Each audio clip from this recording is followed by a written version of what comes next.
Utie oha extra punk no. Needs FM. Medasi, let me say, that's an COVID, you do Ghana has say, yeah, if you move, those countries now, on my experience, the outbreak, they were gradually moving their students from what we call the physical classroom to various online platforms. So as early as March, we proposed to, especially tertiary institutions, that they should, as early as possible, migrate their students to various online platforms because the way things were going, it was highly possible that schools would be closed down. And truly, to our words, schools were closed down. Although some of the tertiary institutions were able to heed to that advice, some of them were also not so much enthused with the suggestion. As at now, some of them are still struggling to get their students to their various online platforms so that they will be able to continue with their education. Indeed, we just continue to write, to talk, to push for policy changes so that as and when we have some of these things, we'll be able to satisfy all classes of students that we have. Because we have also made the point strong, sir.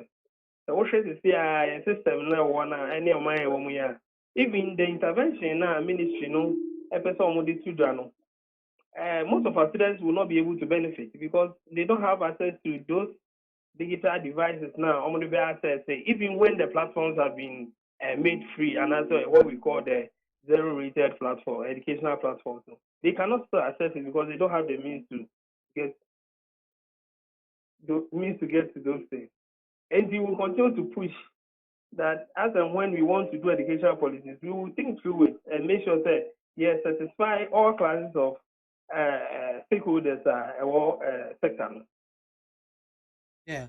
Okay. Yeah, Auntie, Misa way, private schools no, more Institute for Education Studies, more part be to play in their life. Yeah, well, the group of people we also consult with them. We talk, we do all kinds of interactions with them. I quite remember in 2017-18 when the 3SHS policy was about to roll out, we had a series of interactions with them.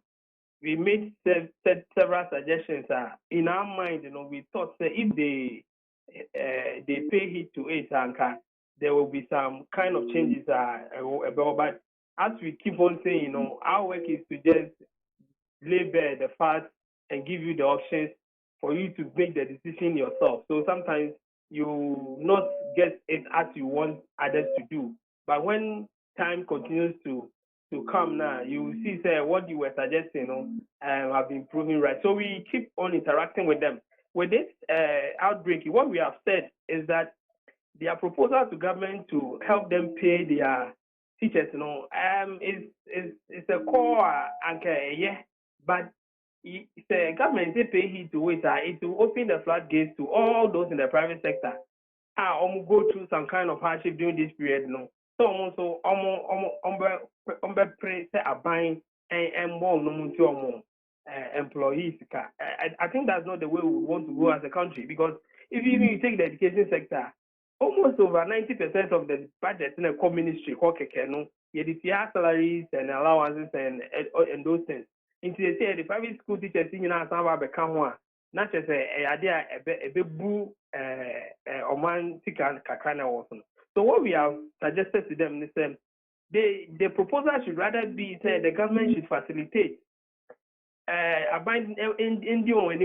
financial institutions, both local and international and international institutions almost talking about almost dealing with education like UNESCO, like Global Partnership for Education. All these people are doing various things to help developing countries ensure continuity in education. Indeed, if there's a way they can come up with a very robust proposal that governments are facilitating so that they can get that kind of support from an external entity, instead of almost catch up by on pace more. So that even if it's a financial institution in Ghana and Puna, the ability to pay by to refund the loan no, within a reasonable time by that particular private school no, would determine whether they will be able to access the loan or not. That is one. Another thing we've also suggested to them that they should look at doing is, at this time there's no way you'll be able to charge regular fees. It doesn't make sense. But what some of them are doing is to try and still engage their students on different ways and platforms, so that kind of service is now more provided by students, will still be seen by the parents. So as a private school, you should try and innovate at this time so that you will still be in touch with the students. Then you can now reach an agreement with the parents. Say, maybe you will charge, maybe 50% of the fees, maybe 30% of the fees, just to run your recurrent expenditure. So that is another way they should think. I know most of them are doing that. You can do maybe twice in a week.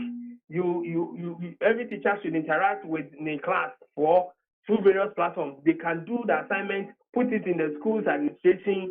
The parents will go and pick it up. They do it in the house, submit because of the week. The teachers pick it up. They mark. There are various ways that they can continue to interact with the students, and so that they can get the little money that they get from the parents in order to support the work now when no pay. The third option would also be said they can go on an arrangement with their teachers that now we cannot pay you full salary. So what can we do? Maybe we'll give you this percentage, or maybe you take leave without pay for 3 months whilst we sort ourselves out. What we don't think should be done is some of them are resorting to terminating the appointment of their teachers, which doesn't make sense, because if this thing is over, you still need a teacher. So you arrange with the teacher in a way that maybe we cannot pay, and I know that the teachers would understand. So you pay them an amount, maybe you share a bit me as soon run daily running of the school also. Now I'm name so across amount. So these are options we've thrown to them. Okay. But to go to government with the cap in hand, asking government to give you money to go and pay your teachers, I don't think that's something that any government would want to do, irrespective of the amount of money that is available. Because as soon as you do that, you open the floodgate. Because we're doing workers card during this time. I would want to ask government to help me so that I'll be able to pay them, and where to I find it decided way back could do. Suggestions are there very concrete pa na menyi say private schools no do no ayesa de okay. And since almost by mom can teachers okay, because if they are doing these things, at least you will get some kind of money here and there to still run your, at least for your recurrent expenditure there, and then to pay yourself your staff you'll be able to do it. And some of the staff now, you talk to them that you are giving them maybe 2 months or 3 months leave without pay, so that they don't even work with you at that time. So you know that they will leave without pay. Or you give them half and say that when things go, normalize, you will be able to top up. You see, you go into some kind of arrangement with them. Engage the parents. There are some of the parents in your schools they are doing very well. You can talk to them to assist you during this time. But because they say private sector, private person, all the BB circle for buying anymore. Now, I would say economy Yo, way asem sebe e de ma ye private schools administrators no na say proprietors no we asem sebe e de ma mo pa mo fantum ko to dwum na mo fanya adwuma na be boa Peter awie ye bedo ase. Yo, Peter Anti director Ononeda Institute for Education Studies no and outese no etwe enkomo no NEET 100.9 FM 90 ena waso egua utie no yede aseda emakonu Ghana Limited for adaroma ena obo ichidoma yede utie oha exi ponk no NEET FM